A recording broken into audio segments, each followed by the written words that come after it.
Masih banyak supporter yang meragukan kualitas Patrick Kluivert sebagai seorang pelatih, apalagi membawa timnas Indonesia ke Piala Dunia. Akankah Kluivert bisa menjawab tantangan ini? Kita akan membahasnya bersama pengamat sepak bola M. Kusnaini atau Bungkus. Selamat sore Bungkus. Selamat sore Reza.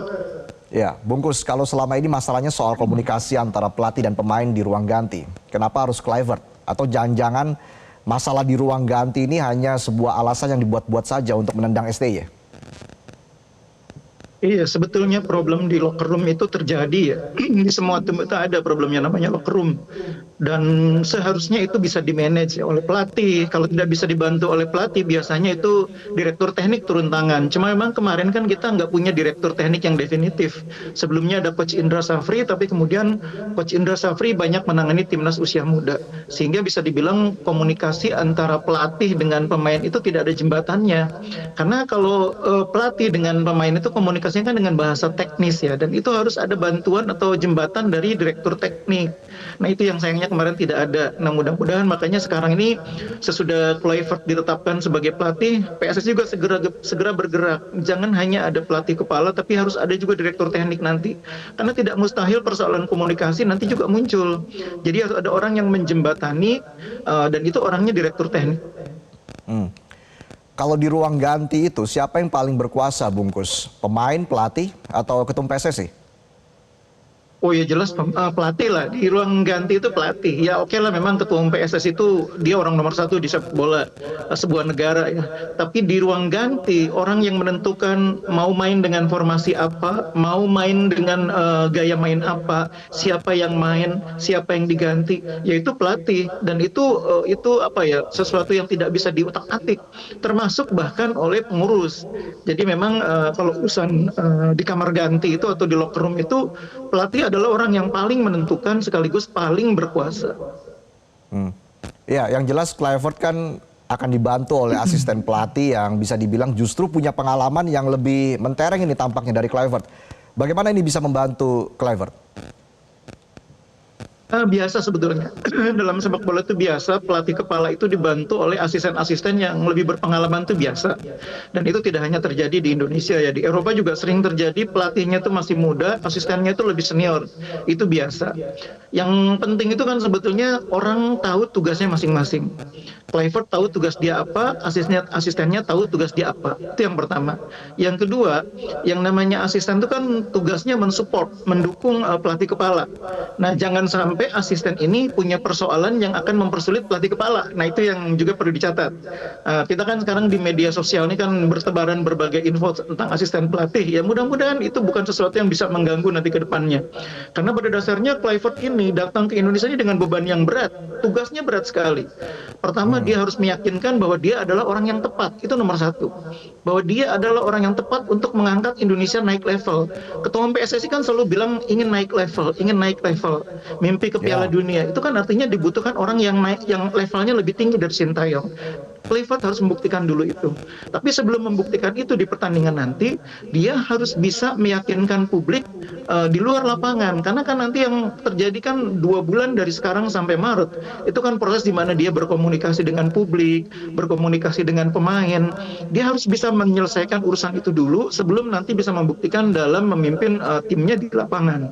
Nah ini tugas yang tidak mudah memang bagi Kluivert. Makanya saya wanti-wanti asistennya kalau bisa jangan ada yang bermasalah. Supaya Kluivert tidak nambah masalahnya. Baik. Jadi apakah terlalu berlebihan jika kita berharap Kluivert bisa membawa timnas ke Piala Dunia? Wah, ini bukan masalah berlebihan. Sintayong diganti karena mimpi kita lolos ke Piala Dunia dan PSSI menganggap harus ada orang yang lebih tinggi lagi levelnya dan orangnya itu Kluivert.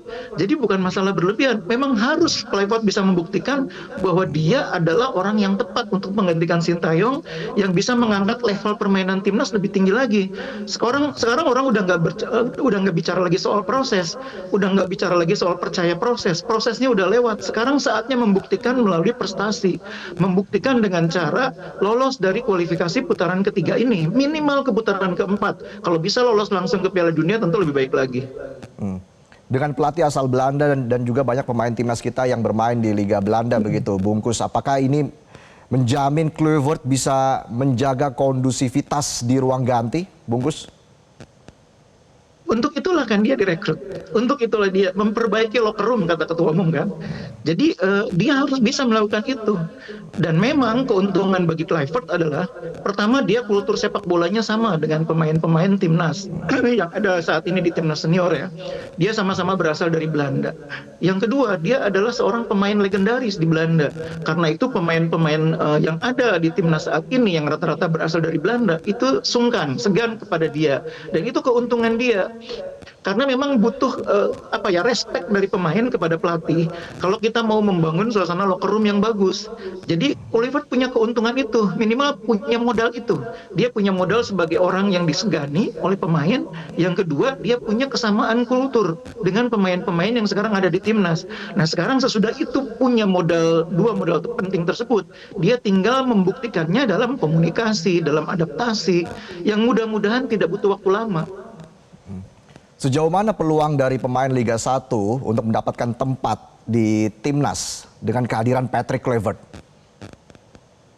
Ya, kita kan belum pernah mendengar apapun dari dia ya terkait dengan program tim nasional. Jadi kita belum bisa memperkirakan sejauh apa. Kita perlu menunggu dia datang ke sini, kemudian mendengar apa yang menjadi programnya. Sesudah itu saya pikir baru kita bisa menilai apa yang akan dia lakukan. Yang jelas menurut saya, pelatih sehebat apapun tidak akan bisa maksimal kalau dia tidak memanfaatkan semua potensi pemain yang ada di negara tersebut. Itu pelatih tim nasional ya. Dan potensi pemain itu kan tidak hanya ada di luar sana, di dalam negeri juga ada pemain-pemain di Liga 1 yang berkualitas. Nah, itu harus dimaksimalkan, dimanfaatkan. Dan kalau Kluivert bisa menemukan talenta-talenta muda yang cocok di tim nasional, orang akan semakin apresiasi dia. Tidak hanya ada Rizky Ridho, tidak hanya ada Witan Sulaiman, tidak hanya ada Egy, tapi mungkin dia bisa menemukan nama-nama lain. Dengan pengalaman dia sebagai pemain, pengalaman dia sebagai pelatih, mudah-mudahan dia bisa membuktikan itu. Sebenarnya saat ini Anda melihat apakah ada tensi yang cukup tinggi antara pelatih dan juga federasi? Apakah memang pelatih harus mengakomodasi keinginan dari federasi sehingga ini nantinya bisa berjalan sesuai dengan keinginan federasi atau seperti apa, Bungkus? Bahasanya mungkin begini, pelatih harus mampu memenuhi ekspektasi dari federasi. Ekspektasinya itu tercantum dalam kontrak. Jadi kontraknya bunyinya apa? Itulah yang menjadi target bagi pelatih. Jadi ekspektasi federasi terhadap pelatih itu dicantumkan dalam kontrak. Nah, itu kan yang juga menjadi persoalan ketika kemarin Sintayong diberhentikan bagi banyak orang karena ekspektasinya kan lolos ke Piala Dunia, sementara dia kan belum selesai nih, Piala Dunia masih berjalan prosesnya. Nah, itu yang saya pikir nanti ke depan juga harus diperbaiki oleh federasi. Kita sudah mengangkat Kluivert. Nah, sekarang kan kita targetnya lolos ke Piala Dunia 2026 dengan pelatih baru ini. Kontraknya 2 tahun. Nah, ini saya pikir kita tunggu nanti apakah pelatih juga mendapat kesempatan dan ruang yang cukup untuk membuktikan kemampuan dan kapasitas dia, kapabilitas dia untuk memenuhi ekspektasi itu. Tapi Kluivert datang ke Indonesia ini dengan pondasi yang sudah dibangun oleh Sintayong. Berbeda ketika Sintayong datang ke Indonesia pertama kali harus membangun pondasi dan sebagainya. Apakah dengan pondasi yang dibangun oleh STI ini akan memudahkan Kluivert untuk membawa timnas Indonesia ke Piala Dunia? Itulah sebabnya tadi saya mengatakan bahwa bagi Kluivert ini situasi di mana dia harus berhasil, tidak ada lagi alasan percaya proses karena sudah dibangun fondasi timnya, dan fondasi timnya ini adalah tim yang lolos ke Piala Asia putaran gugur ya, tim yang lolos ke putaran ketiga kualifikasi Piala Dunia. Itu fondasi yang cukup kuat, walaupun mungkin ada beberapa momen di mana dalam pertandingan kita tidak tampil optimal, tiba-tiba kalah dari China misalnya gitu ya. Tapi kan itu hanya satu noktah kecil yang tidak bisa mengubah fakta bahwa sepak bola Indonesia, timnas Indonesia itu mengalami kemajuan yang signifikan. Nah, kemajuan yang sudah signifikan ini merupakan modal bagi Kluivert untuk melanjutkan. Makanya bagi Kluivert sekarang tidak ada kesempatan untuk dalam tanda petik coba-coba lagi. Dia sudah harus bisa langsung harus bisa membawa timnas ini berprestasi. Minimal dengan cara lolos ke putaran keempat. Minimal itu. Apakah dengan kehadiran Kluivert sebagai mantan striker beringas begitu ya di eranya bisa melahirkan striker yang tajam dan subur di timnas Indonesia, Bungkus? Iya, mudah-mudahan ya. Tapi kan soal kesuburan atau ketajaman itu kan juga bergantung kepada materi pemain ya. Tidak sepenuhnya bergantung kepada pelatihnya. Jadi mudah-mudahan dengan pengalaman Kluivert, naluri dia sebagai seorang mantan striker bisa menemukan talenta-talenta tidak hanya di luar negeri sana tapi juga di dalam negeri, di liga kita ya, di Liga 1, di Liga 2, siapa tahu ada pemain yang memenuhi kriteria Kluivert yang kemudian menjadi striker yang dibutuhkan. Sekarang ini kan problem kita timnas ini kan striker, dan itu problem yang sudah berlangsung berbulan-bulan tidak terpecahkan. Kita tidak punya striker yang betul-betul tajam, sehingga akhirnya penampilan timnas itu juga agak naik turun karena kita nggak punya striker yang betul-betul bisa diandalkan. Sekarang memang ada Ole yang sedang dipersiapkan, tapi kan Ole pasti butuh adaptasi lagi. Tidak mungkin Ole juga dengan serta-merta bisa menjadi problem solver ya. Dia pasti butuh adaptasi lagi. Nah, di sini pentingnya Kluivert sebagai seorang mantan striker menularkan itu, pengalaman, kematangan dia, apa yang dia tahu tentang posisi striker itu bisa ditularkan tidak hanya kepada Ole tapi kepada semua pemain yang ada di tim nasional, juga kepada pemain Liga 1 atau Liga 2 yang nanti mungkin berpeluang direkrut ke tim nasional. Baik, Bungkus, terima kasih atas analisa Anda. Kita akan nantikan seperti apa perkembangan timnas Indonesia di bawah pelatih baru Patrick Kluivert. Selamat sore.